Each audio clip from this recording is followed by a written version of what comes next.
biko hapụkwanụ m aka ekwu na n'izu a na ihe mụ na ha zutere n'izu a lọd egwu agbụrụ maka nke protishan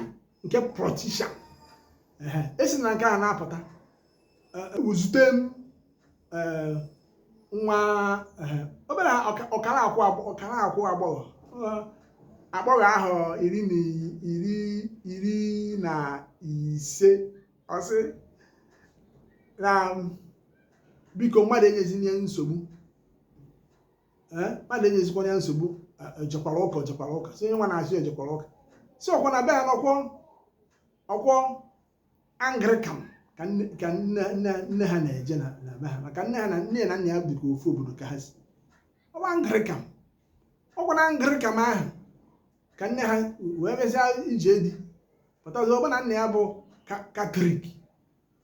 ya wee kpọrọ ha ncha wee jebe Katọlik ha nwa mụọ ha so na-eje nya Katọlik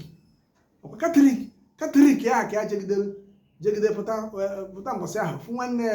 mami ya ọwa sị na ya chọrọ ka ya kpọrọ ha ka ya kpọrọ ya n'ọkwana ka ya kpọrọ ya ka onye na-enyetụ ya aka wee soro wee jebe nwanne mami ya ụzọ ebe a akpọrọ ha jebe asembụrụ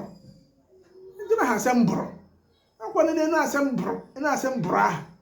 ka a na-emezi ya nwe ike megide karịa wee sị kwezi ha eme ya wee natabakwa be nne ya natazia be nne ya na mana mgbe ahụ na nne ya anọzi betazia kwudokwazia nne ha anụ ọbụna nne ha ahụ echigakwana na Anglican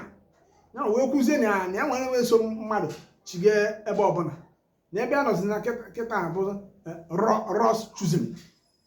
Choosing nọ n'elu Ross Choosing ka anya na ihe na ha eme kịta